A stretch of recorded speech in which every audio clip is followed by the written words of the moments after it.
Speaking of strong women, shall we talk Nancy before we wrap Oh, it up? she'll talk Nancy. This felt a bit filler for me. Still enjoyable, but a bit Yeah. filler. Yeah, it wasn't as strong as the previous four, but it was still a good time. Yeah. Mhm. I think the minute it started leaning in, like they're well aware of the fact that the supernatural exists now, but I think this is the most they've leaned into it yet. And I knew the moment it did, that was going to lend itself nicely to villain of the week or story of the week. Of course, it was Tiffany who possessed George, so that's not really villain of the week, but it definitely gave the episode a standalone quality, which you can take or leave. But I think all in all, it was still a very strong standard if a filler episode, if we want to call it that. Um, yeah, there was a lot to enjoy in there, and I'm sure we'll get into it. But I really enjoyed it, even for the standalone thing that it was. I think there were a lot of character building moments in this episode. We're Mm-hmm. getting more dynamics with the girls. Like Nancy, Bess, and George had that moment after the exorcism where they just got to be friends finally. Like they've been kind of like building that dynamic since the beginning, since they were just coworkers and then they're thrown together in this mess. And now that they're glued together in this mess, they're finding friendship in it. And I thought those were really fun moments. And even the banter between Ace and Bess is still building. Like I loved everything Ace does. I love because he's so funny. When Bess was like, "When should we worry?" and he's like, "Never." And then he like quickly turns, he's like, "About what?" I died laughing. And then when Bess brought up Lisbeth, and then he didn't have a line, he just like made a face. Like if you have to watch Ace for his reactions because they're so under the radar. And he did something else like in the background of the scene that I It's a clocked. Nick scene. It's when Yeah. Nancy is flirting with, is his name Oliver? And Nick catches her and he drops the pan, and then Ace is the back. He turns around with Oh the yeah, the butcher knife. knife. Because it scared him. That was a great moment. I love Uh, him. His good. Sorry, go ahead. No, you go, you go, you go. I was saying his goofy personality really came across well this week, and even in the dialogue as well. For example, when they found out that George was possessed by Tiffany, he was like, "Bad news is Tiffany doesn't like you. Good news is Tiffany's dead." Sorry, Nick. Great moment. We even get a lot of like Nick stuff too. Like we learn that he really is kind of jealous. Like he Mm. sees Nancy talking to Owen and was like, "What's up there?" And it also feels like, I don't know if this is just me preemptively picking up on the ship watch, because I don't usually like tune into ship stuff, but for this particular watch, I'm like so zoned in. There's some tension between him and Ace, which is kind of interesting. He seems yeah. like he doesn't really like Ace, but he tolerates him, but then they kind of are friends. I don't know. Mm-hmm. I can like get a read on how he feels about Ace. But Ace feels like So he's kind of like scared of him a little bit or something. But Ace generally feels like he's scared of most people, even Nancy. I think he is a little bit intimidated by Nick. I was like watching this. If we're just launching into ship watch real quick, I was like, dang, the disrespect to like the Nick and Nancy. Mm, He's more invested than she is, and that's very clear. yeah. Like the moment with Oliver, I was like, oh, you just met this man.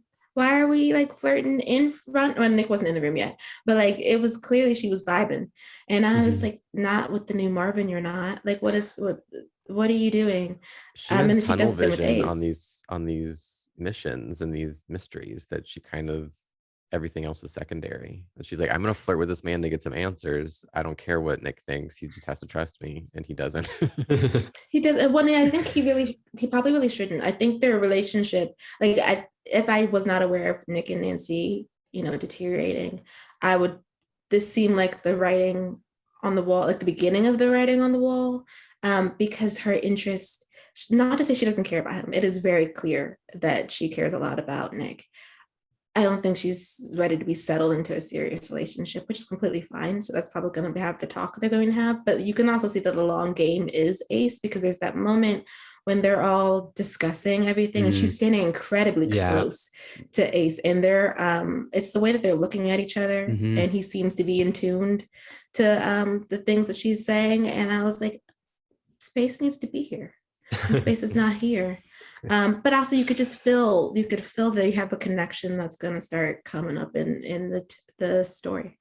which is fine. I just really want them to get there a little faster because I'm like, Nick deserves better than this. Yeah, if anyone were to watch this episode out of context, I don't think they would have known that Nick and Nancy were together until that moment at like the very end, when after the exorcism moment, when he needed to go do like the flash drive thing with Ace, and Nancy was like, okay, yeah, go, and then they kiss. I was like, oh, I didn't know we were still like on good terms, because it's been so hot and cold, and throughout the episode that hasn't really even been a key factor, their relationship. So even that kind of like took me aback. So like if somebody had just happened to tune into this episode, they would have been like, oh, they're together, interesting. Oh, and towards the end, like you would think that like they're together, but we're at the end of the relationship, because then he catches her again with I think his name's Oliver. He catches her again with Oliver, and those two leave together right before he goes to go help with the drive. I'm like, Nancy, perhaps we need to have a discussion with Nick if you're not feeling it as much as he is. Which is funny that like we went from very intense to her eyes wandering a little. Right, because wasn't it the third episode the two of them teamed up together, and then that reestablished their bond, that reestablished their relationship, and then I don't really remember if they had much scenes in the fourth episode. And here we are in the fifth one, and it feels like it's literally gone. You know what I mean? It's just, you can see the writing on the wall. I think that's the best way of putting it. Yeah, he may not be comfortable with her methods of I'm going to solve this case no matter what it takes. And that may not be what he wants in a partnership, that she's going to flirt with this rich man to get the answers she needs and make him think that she likes him, but she doesn't. So he may not like that. Maybe that's what breaks them up. I just want to know. Might be. I want to know too, because it does seem like they can't seem to get on the same track. Like we're on the same track, and then whatever case sends Nancy in another direction, and Nick's like, dang it, what's going on? I think though that Nancy's my girl, so whatever is going on in the background there, I'd like to know more about.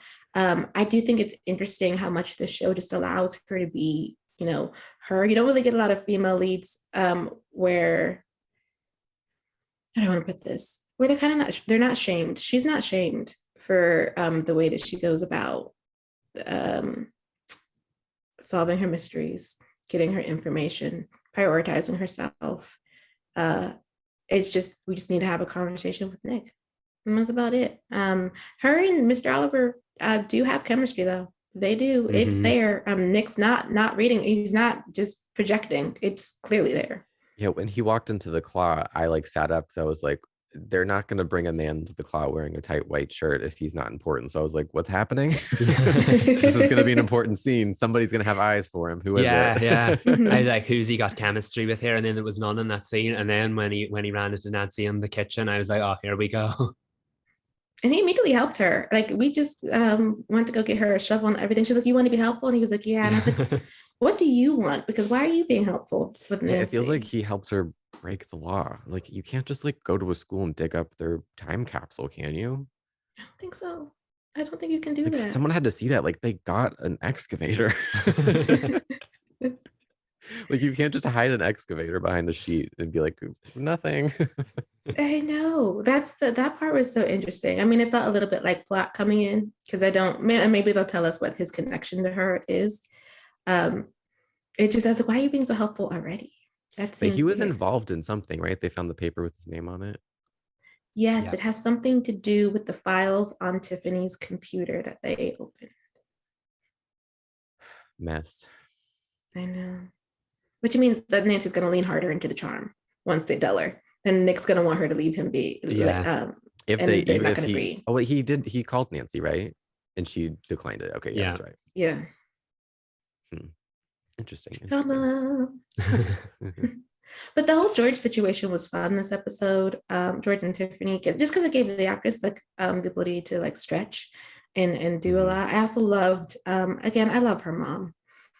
She comes in with her side bag and whatever she needs to send Tiffany on. And I do like that it's clearly not as budgeted as other stuff. So we just get wind and we get her mom chanting and banishing her out. But it really, really works. It works. And I enjoyed it. Definitely. I think the mom's such a fun character as well. And I'm really looking forward to seeing how they establish that relationship with her and George going forward, because you saw as soon as the exorcism was over, the mom was just right out of there, no time for it waiting. And I think that's because she knows her relationship with George is frosty, and they never really got the chance to patch it up. So I hope that plays into it going forward, because she's quite the resource. I'm sure she'll come in handy for the Drew crew again. And those seeds were planted seeing George's home life finally with her little sisters and what their home is like. It's just a small apartment with a sheet dividing them from a room. So to continue breaking down why George is the way she is, and I think it's really interesting. I feel like she's the character we know the least right now, Mhm. but we have like all the pieces. We just need to put them together.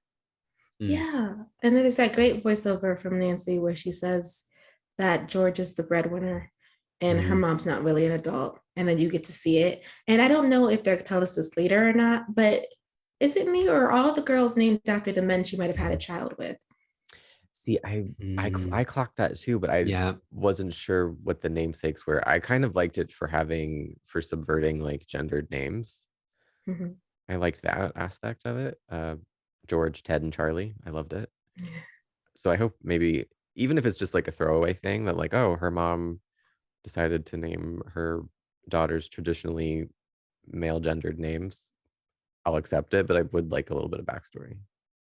Yeah, like are they juniors or does she just like those names, or was she hoping for boys? She got girls every time, and she's like, fine, you're George, you're Ted, and you're Charlie. It's just like it's a little character moment for their family, and I just want to know more about it because I am interested in George's family.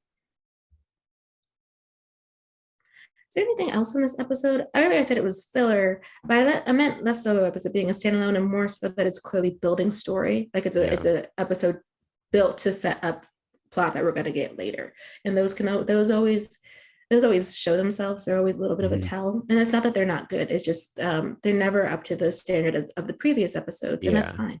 There was the reveal. Nancy found out that Ryan knew Lucy Sable. Yes. So that adds a layer to that mystery and the connection between them potentially. True. Yeah. And it was giving Nancy Drew game as far as the CGI. I was like, why does he look like he's in the hidden staircase? It took me a while for that reveal to sink in because she was really shocked. And in the moment I was like, wait, why is that shocking? And I had to like think about it for a little bit. Because she was really shook by that revelation.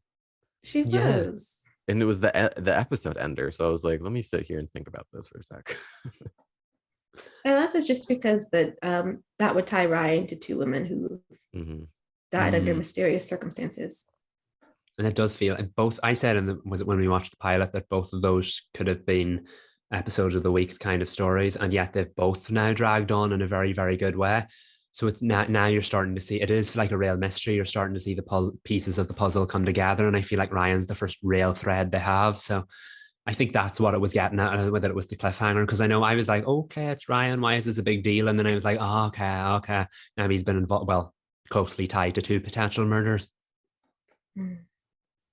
He does not seem like he'd be a murderer, though. Like he's not on my list. No. I feel like it's too obvious. True. Yeah. Yeah, he's too bumbling. Yeah, he's like involved on the outskirts somehow, like as like a scapegoat or something. He's a red herring.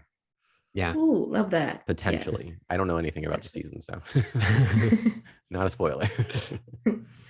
I know something that I just for like a long time ago before we even decided to do Nancy Drew, and I'm going to sit on it until we get there to see what you guys know. Okay, that's intriguing.